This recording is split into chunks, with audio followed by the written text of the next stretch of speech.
Today on the newscast, Israel says Iran and its proxies are planning a major Ramadan terror offensive. Get all the breaking details next.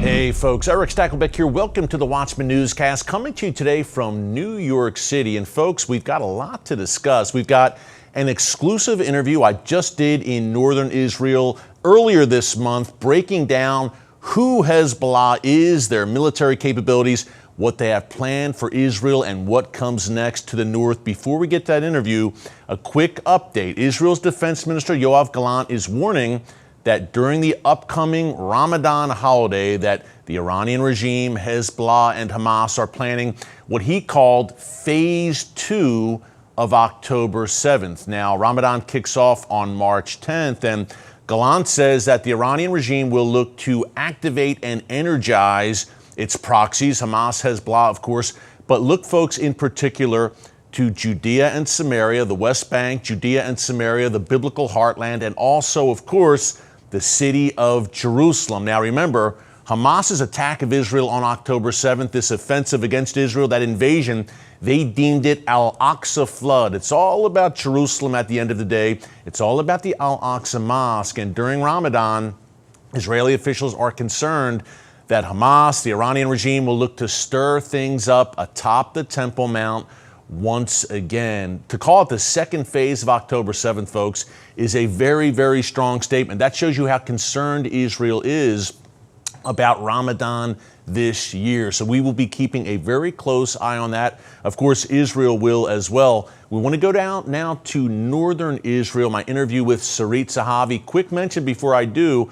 Hey, number one, if you have not subscribed to the Watchman News channel, be sure to subscribe right here on YouTube. Click the notification bell so you get alerts every time a new video is posted. We are fast approaching 900,000 subscribers, folks. Hard to believe. We would love to hit 1 million this year, not for our glory or our edification, but the more people that see these videos, the more the truth gets out for such a time as this. So be sure to like and share. One more quick programming note. You know about our new nightly show, Stakelbeck Tonight, debuting on TBN March 25th. But also, we just launched the Stackscast, my brand new podcast. We have wide-ranging conversations with fascinating people talking about their faith, their testimony, their journey. Episode 1 was none other than WWE legend Hulk Hogan. Episode 2 just went up yesterday. Look, Spotify, Apple, wherever you get your podcasts, you can get it, the Stackscast. Sage Steele, former ESPN anchor, talking about how she defeated cancel culture. You will want to check that out. Of course, we'll also post the clips here, the vodcast version, on our YouTube channel as well. But be sure to subscribe on Apple and Spotify. Okay, without further ado, to the Upper Galilee, not far from the Lebanon border, with our good friend Sarit Zahavi of the Alma Research and Education Center, giving us an incredible breakthrough of who Hezbollah is and what they want, what comes next. She is a foremost expert, folks, in the world on the Hezbollah threat. Take a look. At the Alma Research and Education Center. And I have to tell you, Sarit, you're my go-to for all things happening in the north right now, in particular the Hezbollah threat. You're going to give us an up-close look at what's happening in Lebanon right now. Do you want to lead the way? So this is the map of actually the northern borders of Israel. You can see the blue line, which is the border between Israel and Lebanon. You can see Golan Heights and the border between Israel and Syria. But actually what is interesting in this map is the demography, is the colors. Yeah. Because the yellow goes for Muslim Shiites, and you can see that's the majority of the population in South Lebanon. The green goes for Sunni Muslims, which are the majority of the population in the Syria and Golan Heights. And in Israel, in the Galilee, it's mixed. You have everybody. You have Jews, Muslims, Druze, Christians, mixed cities. And actually the area that we are in, which is this area in the Western Galilee, it's a good example that people can actually live together. Sarit, you mentioned the Shia in southern Lebanon. Sadly, today, when I think of the Shia in southern Lebanon, I think of Hezbollah. Now, you are a foremost expert on that Hezbollah threat. We may be on the brink of war right now between Israel and Hezbollah. First of all, for everyone watching, can you lay out the capabilities of Hezbollah? This is a formidable foe. Look, we are bordering Hezbollah. We have communities which are right at the border, I mean inches away from Hezbollah. On the other side of the border, we are threatened by, I can say, mainly two different kinds of threats. The first is the aerial one, meaning rockets, missiles, drones, accurate missiles, anti-tank missiles, which are, since the war started, are launched not against tanks. They are launched against civilians. They are launched against homes. You can see the damages around us. 500 homes were already damaged in all these communities on the border. 500. 500 This homes is since in the Israeli October. side, Yeah, since October 8th. Yes. Yes. So the day after the Hamas massacre in the south, Yes. Hezbollah launched this on October 8th. Hezbollah joined in. Yes. Gradually intensifying the amounts of attacks every day, not only Hezbollah, also Hamas from Lebanon and Islamic Jihad, but most of the attacks Hezbollah claimed responsibility for, publicly, proud of hitting Israeli civilian towns. Proud, and not even denying it. Okay? That's one threat. This has been going on, and we feel like we are being hunted by these anti-tank accurate missiles of Hezbollah every day over here up north, every day. And Iron Dome is not effective against these anti-tank missiles because they are directly shot. It's for distances to up to 10 kilometers, and they are very, very accurate. Other than that, the second problem is Radwan brigades. Radwan brigades are thousands of Hezbollah military operatives that were trained to invade into Israel. Actually, the offensive plan that was executed by Hamas, including the idea of taking hostages to become human shield, was published as an offensive plan of Hezbollah a decade ago. And Nasrallah, the leader of Hezbollah, has talked about invading the Galilee. Nasrallah talked about invading the Galilee many times. Yeah.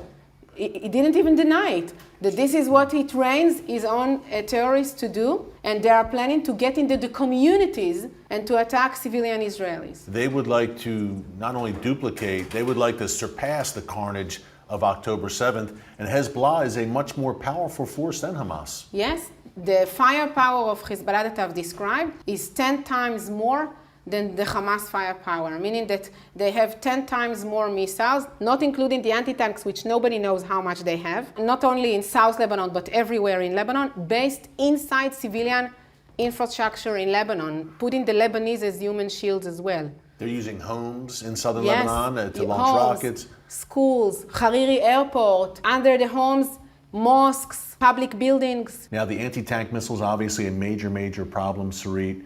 We know that Hezbollah over the years has dug terror tunnels as well, just as in Gaza. Different terrain here, but they also have the tunnel intention. How many rockets and missiles roughly does Hezbollah possess right now? So to answer your question, I want to show you the amounts. Okay. These are the amounts of rockets in the arsenal of Hezbollah. By the way, it's not only in South Lebanon, it's in various places in Lebanon, okay? South Lebanon, Beirut, and the Bekaa Valley, in the areas that are under the control of Hezbollah, because there is Shiite Muslim population there that Hezbollah actually controls by huge civilian systems that replace the Lebanese government.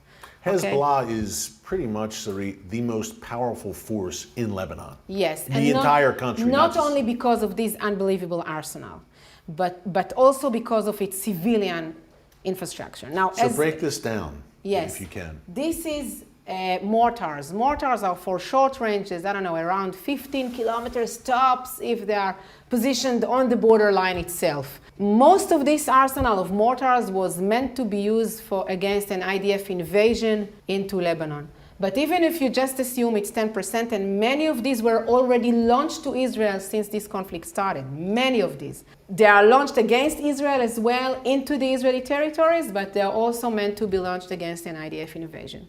This is 65,000, then can get to various ranges of tens of kilometers from the borderline. In Israeli terms, it means Haifa, okay? The third largest city in Israel. The third largest city, seaport in Haifa as well. These two are inaccurate. And what are these? 65,000, is that rockets? Rockets. Yeah, okay. They are considered rockets. There are 5,000 more to a distances of around 200 kilometers. 200 kilometers from the border, that's Jerusalem. Understand? Wow. It's important to understand how small Israel is. Okay? And the size of the state of New Jersey, roughly. And 5,000 more or even to greater distances that can, cover all of the state of Israel. From all of these, there is small amount of probably a few hundreds which are considered PGMs, precision-guided missiles. And that is a game changer for Hezbollah, those PGMs. Explain why. It is a game changer, and Nasrallah himself said that it will target military and civilian infrastructures in Israel, the Knesset, malls, water desalination, gas rigs, everything. He just gave a list of everything he's going to target in an interview a few years ago. And this is also a problem because these are 2,000 drones. Now, drones are a global threat. Drones, Iranian drones, are the ones who are bombing in Ukraine in the hands of the Russians. Iranian drones are the ones who killed American soldiers in Jordan. Iranian drones are the ones who are attacking by the Houthis in the Red Sea, and Iranian drones were provided to Venezuela threatening Miami. This is a global threat. This is the amount of drones in the hands of Hezbollah, maybe even more, and they already used them against Israel in the current war. Some of them succeeded to pass our aerial defense systems and fell inside Israeli bases, inside the Israeli military base as well. Yeah, let's read a few things. Number one, Iran is clearly the head of the snake. We'll talk about that more in a second. Secondly, we've seen several Israeli civilians and soldiers killed in these engagements with Hezbollah since October 8th. Do you get the sense that Israel, though, has also made some progress in weakening Hezbollah since October in these engagements? I want to talk about it. This is an important question because what we see, and yesterday the IDF spokesperson addressed that as well, what we see in the past few weeks is a more proactive approach by the IDF, trying to prevent a full-scale war, but at the same time gaining a military achievement with damaging the capabilities of Hezbollah. Will this succeed? I am not sure, and I'm a resident of the Gully. I'm personally threatened by the capabilities I've described. I don't know if it passes through camera, but Israel has changed since October 7th. I was never afraid. I'll show you photos. These are photos of Hezbollah military operatives that I took meters away from them, all over the borderline with Lebanon during the past year. Their positions, they were taking photos of me. They were threatening me. I was never afraid. I never went with a gun. Today, every morning when I get up, I think what I can do next to my personal security. Yeah. And you've got a family. And I have a family. It's a different situation. It's something that we've never experienced because I knew everything about the capabilities of Hezbollah. I knew about the invasion plan. I always strongly believed that very quickly they will be stopped. Now I understand that this is impossible. The only way to stop them is to make sure they cannot do it. Yeah, and I guess that's the big question, Sarit, as we watch, and they have this massive arsenal that you just laid out. And by the way, the Hezbollah operative who took photos of you, our team experienced a similar situation. I entered a Hezbollah tunnel with the IDF, and we had a Hezbollah operative taking pictures of us trying to intimidate us. Exactly. But the ultimate answer here seems to be that Hezbollah must be crushed, decisively defeated, or else those tens of thousands of Israelis who've had to evacuate their homes in the north can't return home. Look, the biggest dilemma of the Israeli government today is how to balance what you just said, okay, the need to eliminate the threat, I will put it this way, and on the other hand, to avoid another front, another full-scale front, and we discussed the capabilities of Hezbollah. The IDF is trying, as I've said, to maximize the military achievement without getting to a full-scale war, but it is willing to take the risk, totally. And preparations were made, and we have 3 divisions that are deployed in the northern border, in the Lebanese border, actually. And this is, like in routine, it's 1 division. So now it's 3 divisions that are deployed here, military deployed here, and daily attacks, the same way there are daily attacks by Hezbollah against us, and they started that, IDF is also attacking in Lebanon. To be honest with you, people are evacuated in South Lebanon as well, except they were not evacuated by their government. The government doesn't care. They are evacuated voluntarily. The problem is that the culture is very different. While we cherish life, they cherish death. How do you disarm a terrorist army that is entrenched in the population, that in every third home in South Lebanon, in these Shiite towns here, you have missiles? Every third home. Every third home is used for military purposes of Hezbollah.